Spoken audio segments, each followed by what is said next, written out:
Hello. Okay, it's my first time here, and this room is so beautiful, and I'm about to talk about poop a lot. So my story starts in July of 2021. If you guys remember that time, it was right after the pandemic. It was like a little bit before Omicron. We didn't know that yet, and we all just wanted a little bit of freedom. But more than freedom, I wanted connection, but I feel like every time I got close to it, I would just like scurry away from it. And that is precisely when my childhood best friend, Gabby, calls me and she invites me to go on a road trip through 4 American states: Montana, Wyoming, South Dakota, and Nebraska. And immediately I say yes. But I don't say yes to the great American road trip. I say yes to what sits at the finish line, where we will all compete in the National Buffalo Poop Throwing Competition. You guys familiar with it? Any winners in the room? Announce yourselves. I'm not saying, what I'm saying yes to is the great American poop joke, okay? Do you understand? I put the dumb in freedom. I am using my right to free speech, and it's saying caca. Okay? It's basically a whole vacation for the bit. And it's perfect because it feels safer to invest in something that doesn't matter than to invest in something that does. That's a risk. So I arrived. This is what you need to know about this road trip. Everybody knows each other except for me. It's Gabby and her 3 best friends, Mackenzie, Mara, and Becca. I'm basically the plus one. If you play your cards right as the plus one, you are the hottest woman at the wedding. You get to demolish the cheese plate. And by the end of the night, you are emotionally indispensable to the mother of the bride. You might even give a toast, you mysterious bitch. But the minute I land in Bozeman, I break out into a violent case of pink eye. So now, not only am I a stranger, but I'm oozing. So I sit in the back seat, and nobody asks anything of me. No directions, no logistics. Everybody's passing around the bag of pretzels, and when it comes to me, it stops with me. And since nobody needs anything of me, I just start cracking jokes in the backseat. I am riffing on all of the road trip classics, and I am killing it, okay? I'm not a biohazard, I am the in-flight entertainment. I'm like those 8 episodes of Frasier that you watch on a plane. They're sort of better because you're trapped.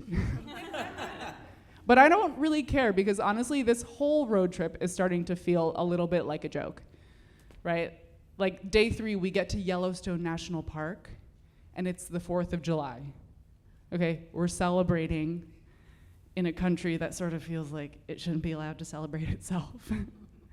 And then a couple days later, we go to the Badlands. That's an appropriate name, no?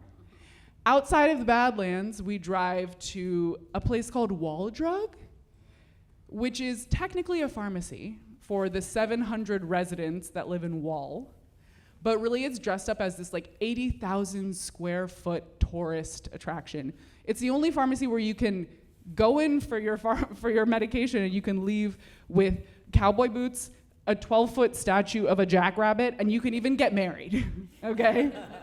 What's more American than signing a contract and then picking up your Xanax? And honestly, this whole road trip, we're passing through these American towns that used to be beautiful during the oil boom and now they're deserted. We're sleeping in people's backyards, and I'm sitting in the backseat and I am feeling a little transient. We're about 3 hours away from Nebraska, and that's when Gabby starts to become a little fixated on getting a nice gift for Mackenzie's family who's gonna be hosting us in Nebraska. She's really concerned about finding the right gift. And I make a joke in the back seat. I say, well, what if we get them a Wall Drug shotgun? The joke bombs. Gabby cares so much, and I just can't find it in myself to care. And I just feel so disconnected from everyone and this place that we're in. It just sort of feels like I'm hurtling towards a punchline. And I don't feel connected to anything. I'm really just here to amuse myself. And that feels sad. So we arrive to Nebraska, and Mackenzie's parents greet us at the car. And they have chickens in their backyard. They have a salad for us on the table made from the vegetables in their garden. And they have these like bunk beds for us where we'll sleep, but only after we play a couple hours of this board game that they call Aggression. During Aggression, I watch them steal kisses with each other and tell each other that they're doing a great job. But I don't say anything. I am silent. They tell us this story of how they met. They were both biking solo through Europe when they meet each other, and then for a few weeks they separate, they lose each other. And he's in Berlin in a movie theater, and that's when he picks out her laugh from a couple rows behind him in the movie theater, and they have been inseparable ever since. Those 3 days with Mackenzie's parents are sort of living in my memory as a little bit of a blur. But I want to read you guys a couple of the lines from my journal.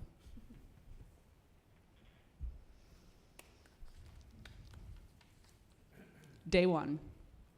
This family is pretty magical. Their oven clock is stuck at 9:33. This feels like refuge. I feel the old me shedding off like a cicada shell. Day 2.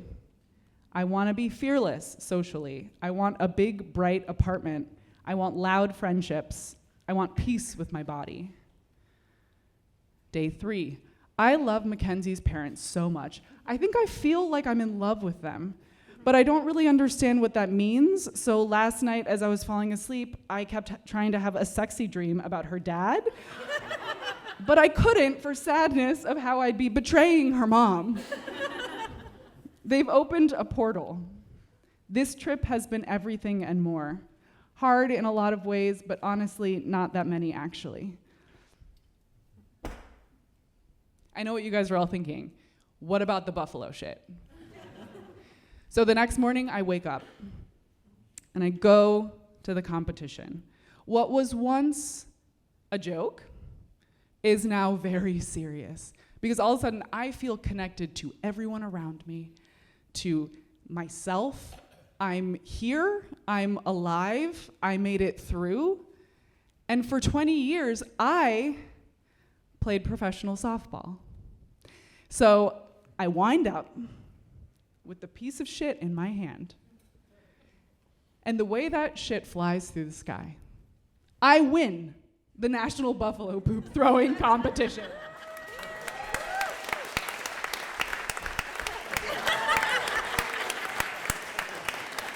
They put the shit on a plaque. They write about me in the local paper. And maybe the biggest joke of this whole thing is that TSA let me bring my shit on a plane. I sat with a turd in my lap, thinking about this trip that I said yes to because it didn't mean anything. And ultimately, it ended up meaning everything. Thank you.